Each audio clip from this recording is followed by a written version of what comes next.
Welcome to Pete and Hannah's Watch List. I'm your host, Pete Mitchell. I'm here with my great co-host, Hannah. Hello, people. Hannah, we're here today for AFI Redux. Correct. This is where we look at the forgotten movies from the first list that were taken off the second list. And sometimes they were nominated, but they didn't come on, and all those little different things to find the ultimate AFI Top 100 list. On today's agenda is movie number 91 on the original list. Didn't make the second cut, and it is My Fair Lady. Have you seen that movie before, Hannah? Yeah. Have you? If it's a musical, I probably have seen it. Yeah, you have. Definitely this one, I've seen it a lot, yeah. We have both seen it before. We watched it on a DVD copy that Hannah owns. Research for this episode was done through director's commentary. DVD commentary, not from directors. The elevator pitch. When a professor meets a Cockney girl, he bets his friend that he can pass her off in a palace. My Fair Lady is the 1964 musical comedy drama adapted from the 1956 play based on George Bernard Shaw's 1913 stage play Pygmalion, which is a Greek word. Alan J. Lanier, directed by George Cuckoo. Alan J. Lanier did Gigi? Gigi? Gigi? Are you talking about Gigi? The Gigi. musical? Gigi, yeah, the musical. Yeah, the award-winning He musical. also did American Paris. Yeah. As well. It depicts the character, the Cockney flower seller named Eliza Doolittle, and overhears a phonetics professor, Henry Higgins, and he casually wagers his friend Edwardian London Pickens. Higgins. He can Pickens. he can secure her employment in a flower store. So produced by Jack Warner, this one. Oh, yeah. Cinematographer was Harold Strandling. Editor was William H. Ziegler. Music by Frederick Lowe. Production company was Warner Brothers. And the release date was October 21st, 1964. Goes for 173 minutes, which includes an intermission. The budget was $17 million and was highly successful, taking over $70 million. Let's go through the year of 1964. We have had a movie from this year. It was Doctor Strangelove. Oh, on the 100 list. But the top 10 is pretty good, actually. It's Hard Day's Night, Beatles movie. Pink Panther, starring Peter Sellers. The Unsinkable Molly Brown, which is the Molly Brown on the Titanic. What a Way to Go. Shot in the Dark, From Russia with Love, and Goldfinger, two James Bond movies. Same years. Yeah. Carpetbaggers, My Fair Lady was number 2, and guess what the number 1 movie of the year was? Mary Poppins. Oh, Sherry Bobbins. Yeah. Interesting story with that. Yeah. It's pretty interesting. It is interesting, Hannah. It is.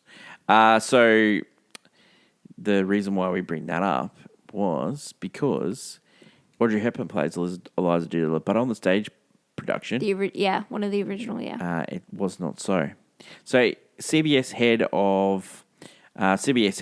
William S. Paley made an arrangement where CBS would finance the original Broadway production in exchange for the rights to cast album through Columbia Records. Warner Brothers then purchased the film rights from CBS in 1962, and in an unprecedented sum back in 1962 of $5.5 million, which would be equivalent to $57 million in today's audience, which is unbelievable.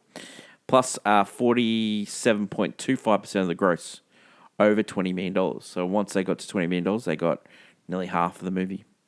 Paley added a condition to Warner contract that ownership of the film negative would revert to CBS 7 years following its release. That's why we don't get this movie on probably HBO Max. That's why we had to watch it on DVD.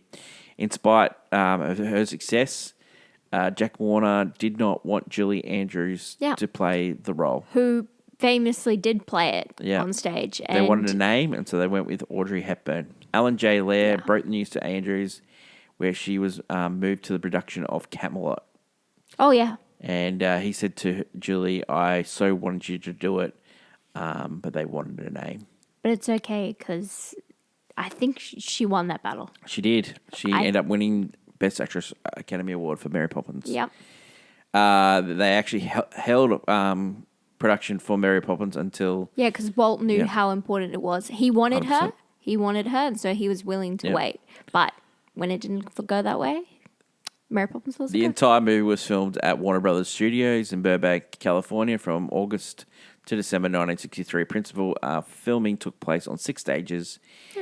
They tried to get Audrey Hepburn to learn how to sing and get the high notes dubbed, but her singing voice was not strong enough, so they got her to dub all of the music and singing, and it was done by Marty Nixon, who also did West Side Story, which we talked about on the West Side Story episode, and also did The King and I. The King and I for Deborah Carr.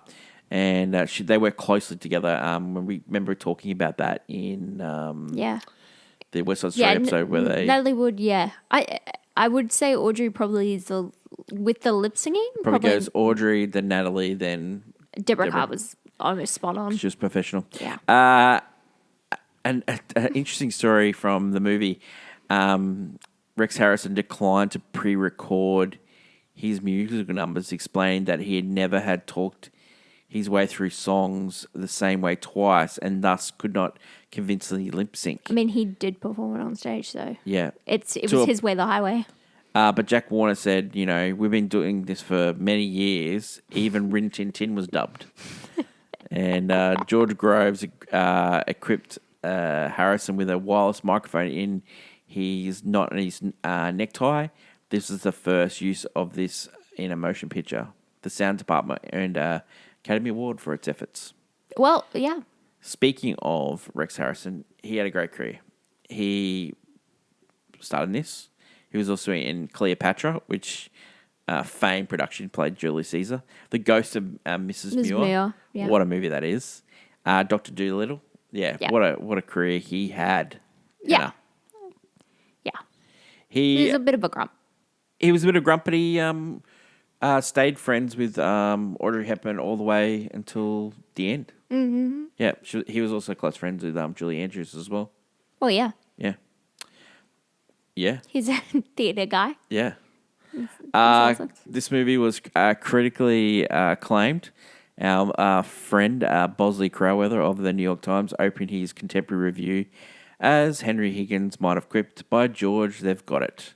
They've made a superbly film from a musical stage show, My Fair Lady, a film that enchantingly conveys the rich endowments of the famous stage production in a fresh and flowing cinematic form." Philip K. Schur of the the Los Angeles Times reported from New York premiere, "When the curtain comes down together at the finish of just 3 hours of Technicolor entertainment, I heard myself all but echoing Colonel Pickering's proud summation of Liza Doolittle's performances as a Duchess at the MC Ball, a total triumph." Robert J. Landry of the Variety wrote, It has riches of story, humour, acting and production values for beyond the average big picture. It is Hollywood at its best, Jack Warner's career capstone, and a film that would go without non-foreseeable limits of play in reserved seat policy and world rentals. There you go. Yep. Reaction to this film recently, Rotten Tomatoes 94, Letterboxd 3.6, IMDb 7.7. Mm-hmm. A lot of people have written about this. It's been used many times. Popularized. Yeah. A lot of people have used the, teaching someone how to do something else. It's famously was done. Simpsons have done numerous gags to it. Family Guy had the very funny "The life of the wife is ended by the knife." Yep. It's very funny to see this. I would suspect not many people actually watch the movie nowadays. Yeah. But the stage show continues to get revivals. I've seen it actually on stage myself, and it's. Well, I've just got one thing to say to you. Yeah? What do you want to say? I've grown accustomed to your face. This movie won Best Picture for Jack Warner, won Best Director for George Cukor, Best Actor Rex Harrison, Stanley Holloway, he was nominated. Gladys Cooper was nominated. Alan J. Lerner was nominated for his material. Best Art Direction they won. Best Cinematography Color they won. Best Sound Design they won. Best Editing they were nominated. Best Score they were nominated. Okay. So, yeah. Hugely successful film. Hannah Mitchell. Oh, thanks. I think I figured that one out. Do you want to bring up the Audrey Hepburn? You know, she never got to be on the list, on the original list. She's an icon of cinema. Absolute icon. Never got nominated for this movie. Yeah, which is strange because it is a very, the role itself is very heavily acted, but she doesn't sing. No, Anne Bancroft got nominated. Sophia Loren got nominated. Debbie Reynolds got nominated. Kim Stanley got nominated, and Julie Andrews ended up winning. I mean, yeah. Peter Ustinov won for Top Pie. Richard Burton got beaten by Rex Harrison. Peter O'Toole also got beaten. Anthony Quinn got beaten, and Peter Sellers got beaten for Doctor Strangelove. So there you go. Yeah. Would you argue that one? No, Rex Harrison's pretty good here. Yeah, he's pretty good. He's a real douche, but yeah, he acted really well in this movie. Yeah. I'll give him that. I'll give him that. I'll give him he did his job. I'll give him his job. Like, my whole thing, and it's going into my hot take. My hot take is that this movie is way better with Julie Andrews. Now, it's a sliding doors sort of moment. If she has this moment, she doesn't have... well, she could have... I don't think she wins for Mary Poppins. Oh, yeah, no. Yeah. Okay, yeah, no, she doesn't win for Mary Poppins. Julie Andrews would have been better here. Oh, yeah. I think she would have done a fantastic job in this film. I mean, didn't have to it was her baby. Yeah. Everyone knew it too. She pulled off accents better than Audrey Hepburn. Like, everyone knows Audrey Hepburn from, like, Breakfast at Tiffany's, Roman Holiday, Funny Face, Funny Face. Like, she always had that air about her. So she could pull off the end bit. You're saying she doesn't pull off the Cockney at the start? Does not at all. I think she's bringing it a little over the top, but I like it. It's funny. She's terrible in that bit. You don't like it when she's Right going, at the bit at the ow. end when she's a princess. At the end, she is so good in that bit. But well, that's because she's played one. exactly. That's what I'm saying. Like, I just don't think she's... Yeah. You don't think she... I think that's an interesting take. You're like, Julie Andrews would have done it, and then you're like, you'd like the film... Would you like the film more, or it's just like... Yeah, I would have loved the film more. You just don't... I think she's the weak point of this film. It's an interesting take. Yep. Your take? Definitely not. That. I would... Definitely not. That. My take is actually, I want to bring up some movies. Mm-hmm. I want to bring up, famously, right at the moment, Wicked. I'll bring up Sound of Music. I'll bring up Mamma Mia. Mm-hmm. I'll bring up Annie, Get Your Gun. What are these movies? They're adaptations of stage musicals. That is true. And they actually bring you into those worlds, and you don't feel like you're watching a stage musical. Mm-hmm. You do not feel like you're watching a play. You're in that world. Yep. You believe it. This movie, you are literally, it is no different. If I saw it on stage, which I have, there is no difference between the two. No difference, but close-up shots. Yep. No difference whatsoever. It's very... A lot of people... it's very slow, like the stage show as well. Well, yeah. If you ever watch a stage show, you get to a point at the end where you're like, is this still going? Yeah. And the same thing happens in the movie. But I don't mind that aspect of it. It's fine. Because I gel a lot. I don't know why. I gel a lot with the music and the story. It's very fun for me. It's terrible. Yeah. Oh, no, he's torturing a woman the entire time. And then they don't even want to be in love with each other. They just want to be friends with each other and have this weird relationship. It's funny.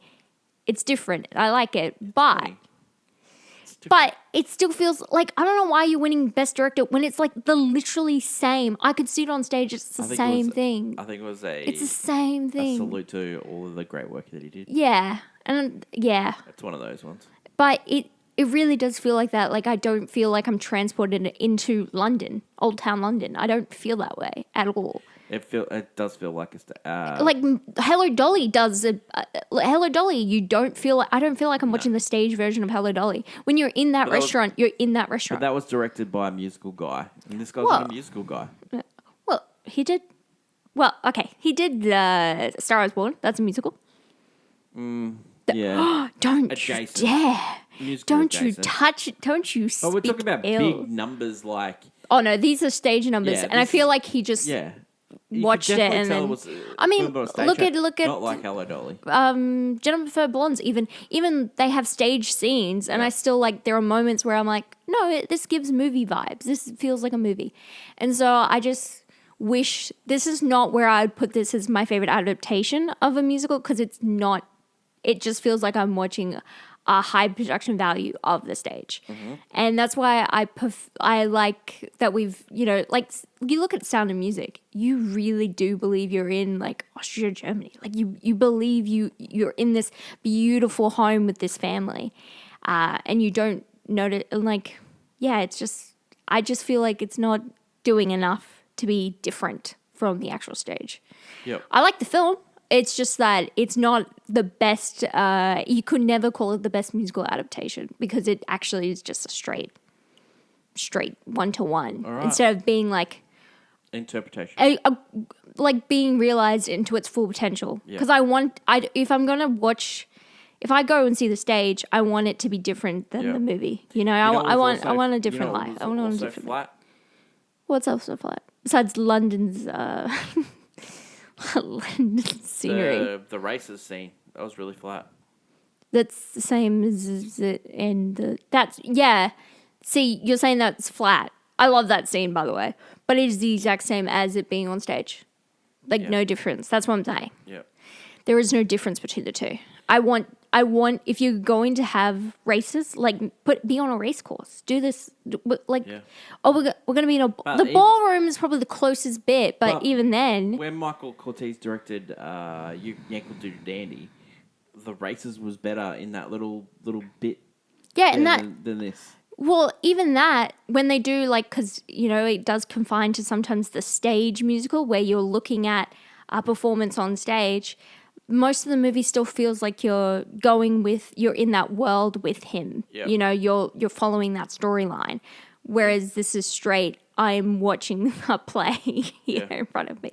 Sometimes when we're watching, like, Who's Afraid of Virginia Woolf, it does feel play-like, because we don't really leave this area and there's nothing real interesting happening but close-ups and shots of them. So, we don't ever leave. I could even argue, like, I love Les Mis, but I don't feel like I'm in France, to speak. Yeah. Because, it does something the stage can't, which is showing the emotion close up on an actor's face, but I don't feel like I'm in. I'm not in Paris at the time, So I like it more if we're gonna adapt it. Let's build a world around what we're actually adapting instead of just it's the musical in a movie. Okay, well, let's get on to talking about the movie. You want to talk about the movie now? Sure. You sure? You do not like this film. It is so strange. It's not one of my favorites. I think it's exactly what you said. That's the reason why. It just looks like you're watching the stage musical. Yeah. Like you could pay someone. You could pay the only. You know what's the difference if you're watching the stage? They're actually singing. Yeah. Eliza Doolittle is actually singing. Go for it, Hen. All right, so we start our beautiful film, outside a theatre building. Funny enough, where London, the What are your people thoughts of like the really long intermissions, like start with the song and the flowers? That's and very normal with musicals. Okay. No, like the musical does that too. Okay. And so does West Side Story does the same thing. Okay. You have no problem there. Yep. Okay. Outside the theater, bustling London, a spot of rain starts falling. People are heading undercover. Yep. You see lovely Eliza Doolittle. She's trying to sell some flowers to the rich folk. She gets scared because Henry Higgins, the guy is just writing down notes about her. And You know what my she's- favourite she bit of starts this scene is where he just pulls a cup of tea out of nowhere. Oh, yeah. I don't know how he just takes it and then it's like, he has When I was one. watching this last night, I You wanted... notice his little mannerisms? No, I wanted a cup of tea more than anything. Because of the whole London thing going on. Well, yeah, and also, like, cup of teas are great. Yeah, but you're not wrong. He's been writing everything down, everything she says. Curious at first by her accent, he then pinpoints exactly where she's from. Keeps doing it to a couple other people. He's kind of sings, goes into song. He's disgusted by how people butcher the English language. Well, he he is wouldn't be happy now. He is so high and mighty about how people present themselves because they don't speak their actual language. Imagine if he came to Australia. Oh yeah, he would not be happy. Imagine him just like, why is people using LOL? Like, what is this phrasing? You know, another thing about this scene that really works for me is when Pickering and him realize that they were looking for each other. Like, Yeah. it's just like, you know, oh, you're Pickering. I was looking for you. Yeah. You're not going to stay at your hotel. You're going to stay at with my Nick- house. Yeah, Henry. There's no way in the world you'd do that. No way. Those two? No. Back then, sure. Really? Yeah. Really? Yeah. Oh, I would. That, mate. You don't if really someone, s- if I've just met and they asked me to come back to their house, no, hotel every day of the week. I guess no. Well, they'd want they're in the same kind of profession. Okay. Henry points out that with training, he could actually pass Eliza off as, say, a duchess. Sure. Could even get her a job at a flower shop. Yep. Colonel Pickering and Henry take their leave. Eliza, then Just plants a seed in Eliza's. little head. noggin. She goes off to the other street vendors and she starts singing "Wouldn't It Be Lovely," Yeah. a song depicting Eliza's wish for a warm place and someone Yeah. just taking good care of her. Yeah. It also depicts terrible lip syncing. Yeah, but I love it's fun. There's some The bits in Cockney, this one. it's fun, this film, because like you start off with the Cockney Eliza and then Yeah. eventually you transition to more like eloquently spoken singing Eliza. Oh no, brown girl. The next morning, Eliza's father tracks her down to try and get some money out of her. Yeah. He's a curmudgeon. As London He's like a awaits- really well-known English actor. Yeah. Yeah, he was in like, Sherlock Holmes Yeah. and all those things. By the way, her father is the worst kind of guy. Well, Like, he's like right up there with Higgins. yeah, but he is the comedy aspect of this film because he's just trying to get away. He's just trying to get away with doing nothing. You found that guy to be funny? I did. Okay. I love his songs. That's a take. Yeah, I love his songs. Yeah. The London Awakes. This is where I'm like, this is the stage production. You Yep. just have everyone freeze into place, and then Yeah. as soon as everyone's in their place, you then get moving. I'm like, okay, That's a take, that's yeah. it. We're in the stage. Charlie, the father, wants a little cash. Goes to Eliza and Albion. Eliza ponders what Henry had said to her, wanting a more suitable job. So Sure. she goes to Henry's while him and Pickering are playing with like the vowels on a Mm-hmm. record machine. Henry wants nothing to do with her at first, but Fair. Pickering offers a bet that he can if he can teach Eliza to pass her off as a duchess at the embassy ball in 6 months, and a delicious bet. Doesn't Pickering back out of this very quickly when he sees how Higgins starts treating her? He doesn't like it, but he wants to back out when it doesn't work out. When he's like, I don't think it's going to work out. We're all going to look like idiots. Yeah, but I just think The maid is against it. Like Yeah. Henry's maid is against it. Yeah. Eliza is terrified, but Henry is giddy with excitement. He's ready for this. yeah, And he basically bullies her into staying. he does. While Eliza fights off the staff and she's scared, she's screaming Oh, her yeah. head off. She doesn't want to go into a bath. Yeah. She's never had one. Yep. This is terrifying for her. She thinks she's While gonna wash her clothes. Henry is singing a song. But I've washed my face, haven't I? Henry is First- singing a song, making it very clear that he will never be charmed by a woman Wait, because they're wait. nothing but troubled. Where's your Cockney accent? Like we haven't had it yet. Oh, don't you worry. Just you wait. Where is it? Just you wait, Henry. I don't want to. I'll start singing it. That's my problem. I'm a good girl. I am. Yeah, how many times did she say that? Gone. Oh. Sorry, listeners. That's not. But that is what she's doing the entire movie. Maybe just like pull your mic away a little. Like she's like. I'm looking at as we record. Oh, I this, just I'm looking started at yelling into yeah, the mic. like it's Sorry. out of nowhere. Sorry. You are funny. Yeah, I am. Give yourself a rap. Charlie has spent his money, but he starts, singing a little bit of song, a little bit of luck. Oh, a little bit. I just find it so funny. He's just going around London, not doing anything, and he discovers where Eliza is staying, and he can't wait to get a payout Do out you of think this guy. Oliver's a better version of this film?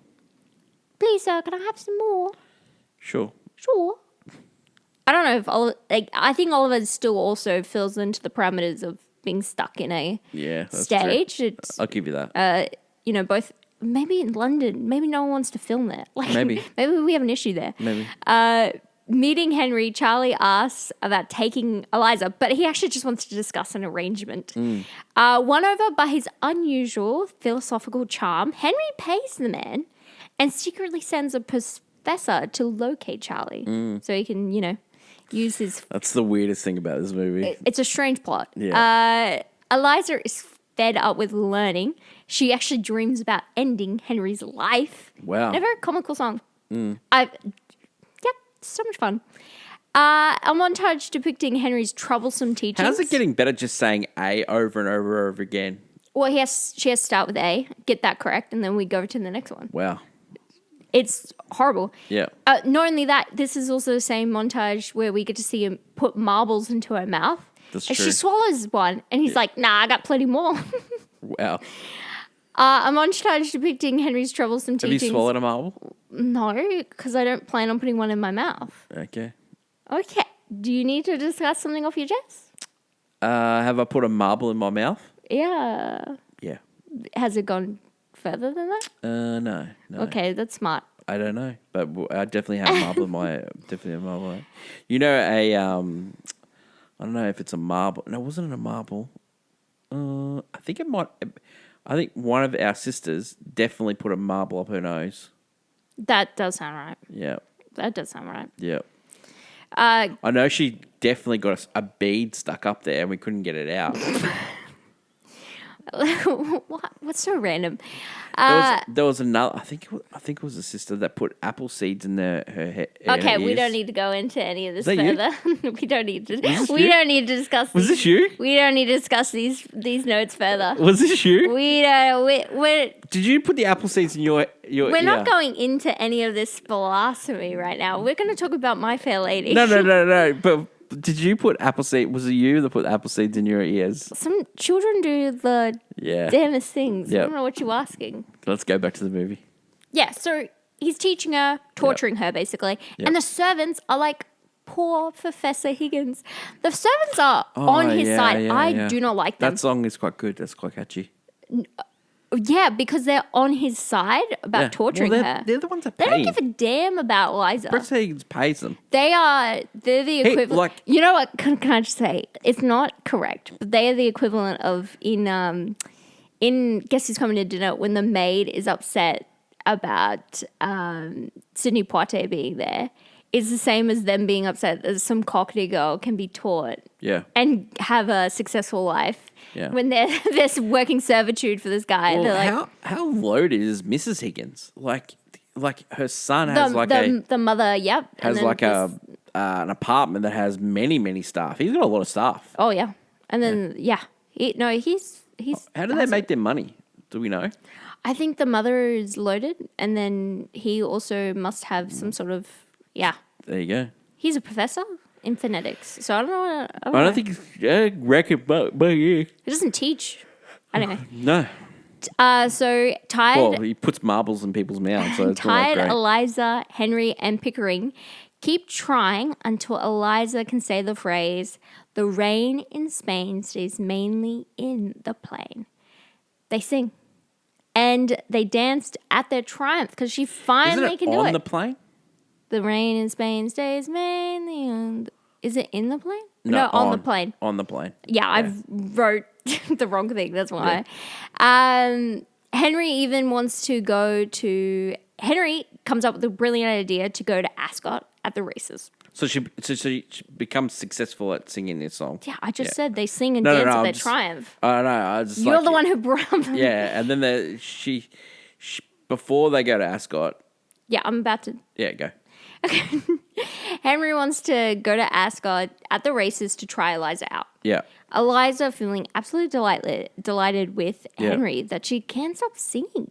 She goes to bed spouting, she could have danced all night. Like, because she's her so and happy. Henry were dancing. They had a fun moment together. She was dancing on chairs and stuff. They were all celebrating. That's true. Together. That's an important thing for her. That's true.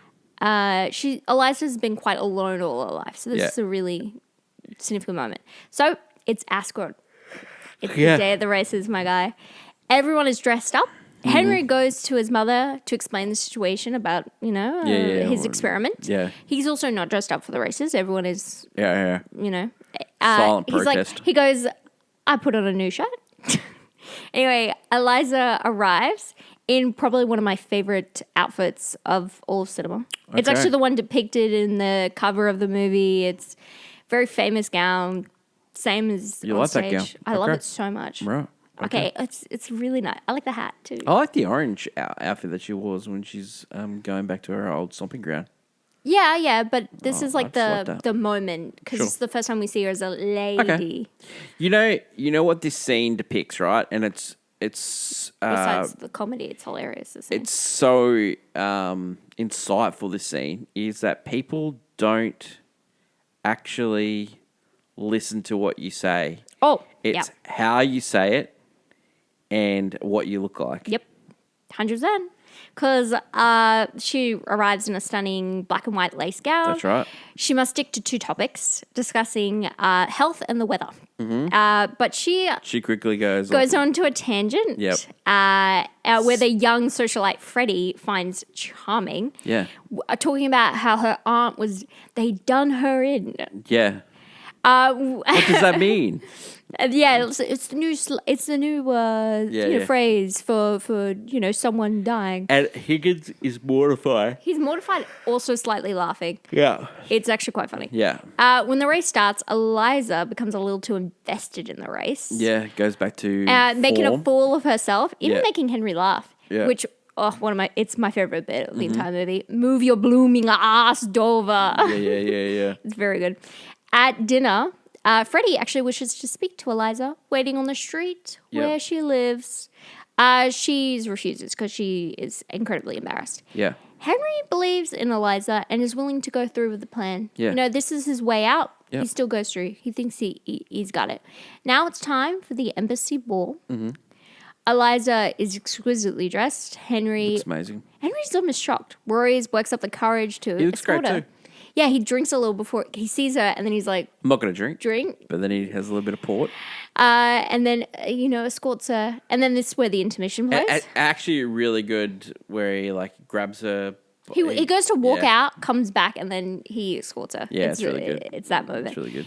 At the embassy ball, trouble comes in the form of a language expert that could ruin and expose Eliza if things don't go well. Yeah, the Hungarian. Yeah. When the queen arrives, she's won over by Eliza's beauty. Yeah. Everyone wishes to dance with her, and by the end of the night, it's a success. Yep. They couldn't figure out. Easy. They return home and sing of Henry's success. Yeah. But not a word from or even for Eliza. Yeah. Eliza and Henry have a massive falling out because she's worried about her future, but. Yeah. She wants a reaction out of Henry, who just doesn't understand and is just utterly frustrated by her. He just can't stand it. Yep. Eliza leaves in the night, where Freddie is actually waiting for her once again. Mm-hmm. He's never leaving. He's on that street. He Stalker much? He confesses love only for Eliza to hey, she sings about a song. She's like, I want proof. Yeah. Don't talk of stars, give one to me, Eliza then takes the time to go visit the old street vendors, only for them not to recognize her. Yep. And she runs into her father, who is living well. Like he's had a huge wage. The guy that went looking for him died and he got all the money. And now he has to give back to people. And he's like, oh, it's so bothersome. And he's actually getting married. Eliza leaves, realizing she no longer belongs there anymore. Yep. And that's when, but Charlie, having a ball, however, sings about his trouble about getting married in the morning while trying to cram as much fun in before then. Ugh. It's a fun song. I love it. Yeah. It's hilarious. But it's also unnecessary for the actual story of the plot. Yeah. In the morning, Henry wakes up upset that Eliza is gone. Yeah. Unsure of anything. Almost Can't like the find house slippers. the house can't run without her. Yeah. Even bursting the song. Because he starts wishing women were more like men. Well, they had her there for months and months and months learning. Yeah. So, they get used to it. And he made, like... They were like, all three of them were like getting along like a house on fire. Yeah. And they're all worried about her. Even Yeah. like it's funny because the maid is the one like, Eliza would have known. And it's like, you people threw her out. Yeah. Dude. Yeah. Eliza meets up with Henry's mother, who tells her to stand up for herself. That's And right. don't let her son sway you. Henry is acting childish. Spoiled brat. Eliza is just asking for a little bit of kindness, to be Yeah. treated like a lady. And wanted to be acknowledged their friendship. Yeah. Henry doesn't understand what he's done wrong, at all. He just doesn't see it. Well, he's Eliza a bloke. says and sings that she could live without him Yeah. and leaves. And he makes it very plain. He's like, maybe I can't live without her. I don't know. He's unsure of himself. He takes the time. He's walking home. She's gone out of his life, maybe never to return. But he realizes he can't live without her. He's grown accustomed to her face. That's true. And it means so much. And he's blaspheming out, like, I can't, please, that Freddie and her, it's not going to last. But he can't help it. He wishes she had her. So he goes home and he puts on the record of when she first came. Hearing her voice, he just sits there until someone walks in, shuts off the record, and continues to speak. Yeah. I washed my face and hands before I got here. Yeah, and yeah. he doesn't even turn. He just puts down his hat and he goes, Where's my slippers? where are my blooming slippers? This movie's wastes so much time and it goes 3 hours and then they cut it off just as it gets good. I know. Weird movie. It's a really funny story. Sure. Like these two, the end fight they have, they almost go, oh, I don't want to marry you. Yeah. I just want you to be kind to me. It's just such a strange fight to have. Okay, reasons too. It's a very joyous, catchy musical that is very much a lot of fun. Reasons not to. Reasons not to? I'm guessing yours is Audrey Hepburn for some weird-ass reason. 100%. Reasons not to, it is pretty an old musical, and if you're not a fan of it, it's very theatre musical heavy. If you're not a fan of it, you never are going to be, even in a movie version. Does it deserve to be on the list? No. Are you surprised it didn't make it? No, I'm not surprised. Would you buy it on Blu-ray? Yeah. Would you watch this movie again? Yep. And rating for this one? It's a golf club. Golf Club it is. This is a movie I love, but it is not a movie that is the best of anything. No. It's not the best adaptation. It's not the best musical. Yep. It's not the best acted. It is just an enjoyable film. Next week on the channel, we are gonna watch the best of its kind. Oh, we could argue this one. This is good. This movie was nominated for the AFI Top 100 10-year revisit. Didn't make the final cut. It's our salute to Rob Reiner. It's When Harry Met Sally. That is next week on AFI Redux. That is my lovely co-host, Hannah. Don't forget to like, follow, and subscribe. Leave a comment down below what your thoughts on this episode are. I'm Pete. Long live cinema. And until we meet again, it's bye for now. Bye.